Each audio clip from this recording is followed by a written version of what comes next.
the technical problem sorted out. What do you think? This negative sentiment that we're in, what do we need to see to break out of it?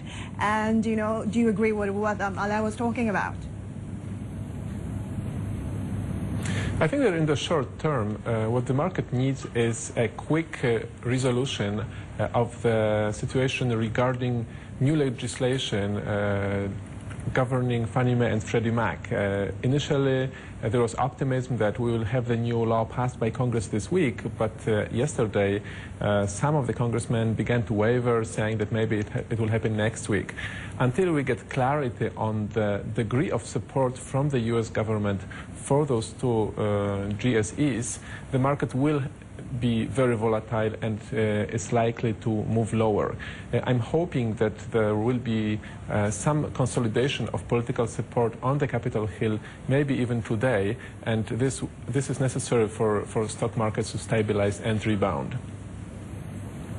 Dariusz, it's Brian Shackman here in the U.S. Obviously, the story from the SEC about the short selling and financials. Will limiting the short selling in this sector make it easier to get a little bit more bullish on some of these companies? Well, at least it will make it easier to be less bearish because clearly we are dealing with a reduction of supply of their shares once on Monday it becomes illegal to conduct the naked short sales. So lower demand will help stabilize the markets, but it will not deal with the fundamental reasons for the negative sentiment for financials, which are their huge losses and exposure to the housing market where prices are in decline. So I think that the relief will be only limited and possibly short-lived.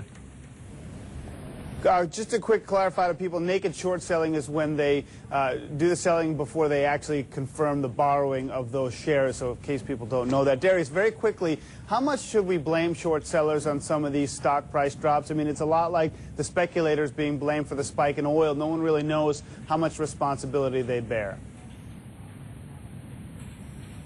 Well, when you look at the statistical evidence, how prices were declining and to what degree short selling was responsible, the correlation is very limited. For instance, in the first 6 months of this year, both Fannie Mae and Bank of America lost 43% in terms of value of their stock prices. However, short selling for Fannie Mae increased by 11.5 percentage point of their outstanding shares. In case of Bank of America, it was only 1.5 percentage points.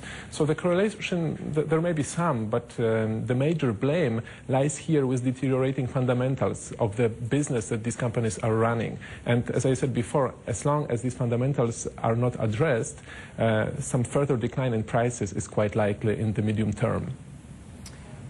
Meanwhile, Alain, aside from the short sellers, look, what do you think of some weakness we're starting to see in some of the emerging countries at the moment? I've seen Credit Suisse this morning have sort of taken some money out of emerging countries and starting to overweight the United States.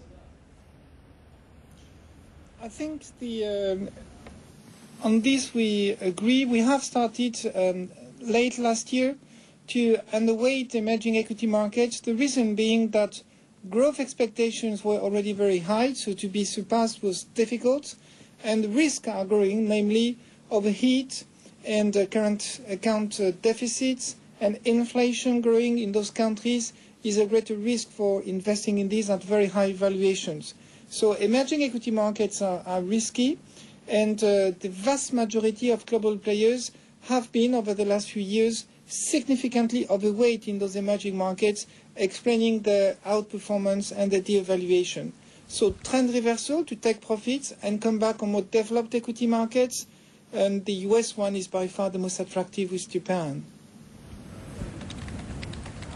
We'll be taking a look at Japan. Coming up next, well, Alain Bokopska, thank you very much for being with us, Head of Equity Strategy at Societe Generale, and Dariusz Kowalczyk from CFC Seymour Limited. Thank you very much as well, Dariusz. Thank you.